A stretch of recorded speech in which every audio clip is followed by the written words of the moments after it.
Hi, I'm Kirsten McGregor, and I think this is going live. I just wanted to come on real quick because US EDA just finished their Coal Communities webinar, and they've been doing a really great job with their webinars and their slide decks and their fact sheets and their one pagers and their NOFOs are well written. They're long and the devil's in the details, but that's government work, right? So I first wanted to, and I've said this with every post or video that about the EDA ARPA, what a great job that they've been doing, not just in headquarters, but regional offices.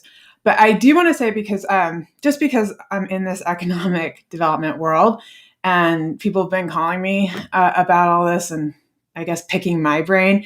First of all, I don't work for USEDA. I am very familiar with the programs, and I've been, just like everybody else, reading the NOFOs and attending the webinars. But my advice to people is to have some grace with your contacts at EDA, because your first point of contact for all of this should be your economic development representative, which of course you can find on EDA's website, eda.gov, and they have a map where you can find out who your state's representative is.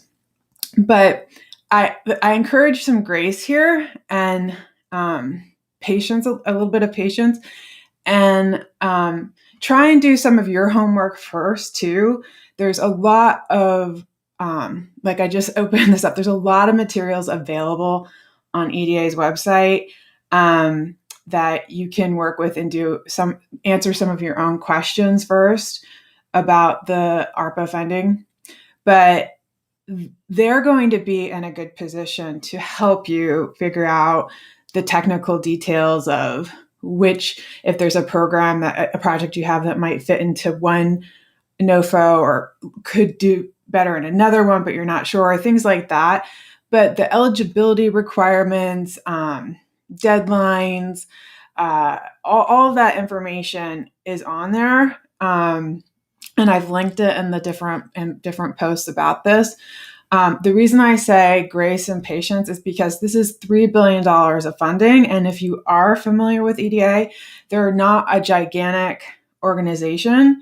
So they are working really hard to help a lot of people right now. So I would encourage, this is just coming from me as a private citizen, that when you're starting to come up with some project ideas and grant application ideas, that you go to EDA's website, do a little bit of your homework.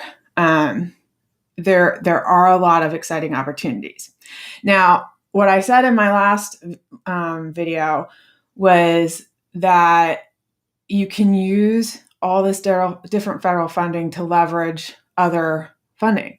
So the White House announced today an unprecedented amount of money going to hazard mitigation for climate resilience to FEMA. And there had been some rumblings that this was going to happen. And that's why I wanted to make sure that you keep your eyes out on announcements like that. You keep your eyes out on pending legislation. You keep your eyes out for other NOFOs, because there's a potential to look at hazard mitigation, climate resilience, but also look at economic resilience through a state plan. And I'm not saying you can't use them for the same thing, but there's a way that you can look at them in a complementary fashion and align your priorities and goals and collaborate with your state agencies, your regional agencies, and look at this from a more comprehensive, collaborative regional approach where, of course, we don't want to work in silos and we want to work together. We also know that the economy and climate and pandemics don't have geographic lines. So to be a little bit more innovative and cross those lines, even state lines, and try and figure out how to look at this, not only with your fundamental baseline where you are right now, but also some of those aspirational moonshot goals that I talked about a couple months ago. But you need to look at both.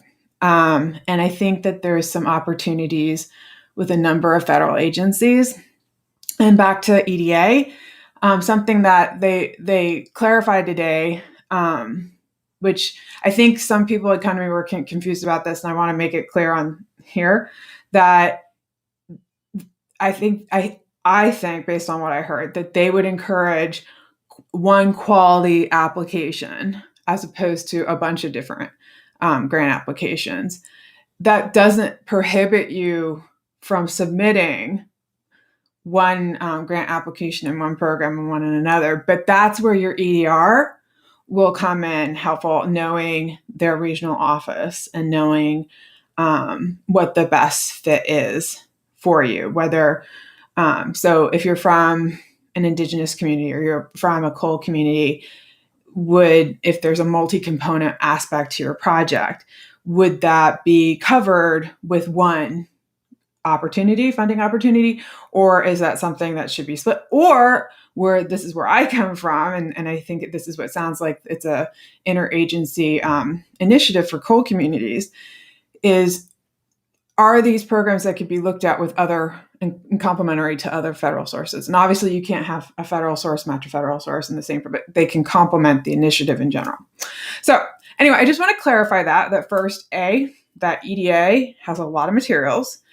B, your EDR is someone you should go to, but this is my own personal opinion, that try and do your homework first before you reach out to them, and because a lot of your questions could be answered by doing a little bit of reading or watching some of these webinars. And the devil's in the details, and these NOFOs are long, and it's nobody's fault. That's just how it is. But those are some pretty important documents as well. Fourth, look at this where you can look at other federal funding sources. Keep your eye out there for announcements. Read the news, look at grants.gov, look at legislation that's going on, because there are a lot of different things going on, unlike that I've ever experienced. And I've done a lot of recovery work where there's a lot of federal agencies involved. So, finally, that your projects, if you can think of a project that has a number of components, and a lot of really good projects do, right? Transformational projects have a workforce component. They have capacity building. They have entrepreneurial activities that promote that ecosystem. So I think I have a few bullets there, but I think that's what we need to start thinking about. Again, a lot of the people who've been reaching out to me, there are questions that can already be answered on EDA's website. The other thing I'd said on my previous videos too is there are specific email addresses for each funding source. So if you have specific questions, you can email that email address about that funding. So, all right. It's really exciting times right now. So I know the deadlines are coming up for a lot of the programs that we talked about before. The state ones are 45 days. One of the documents I saw had a typo. It said 60. So it's 45 days. And a lot of the states have already received that for state planning. There's another deadline, October 19th, and then October 31st. And then there's pretty much rolling deadlines for the other ones, but with pretty much, I think they want suggested timeline by March. So quick turnaround times for EDA, but try and think big, but make sure you focus on your baseline and think about other opportunities as well. All right. Thanks so much. Look forward to hearing from you.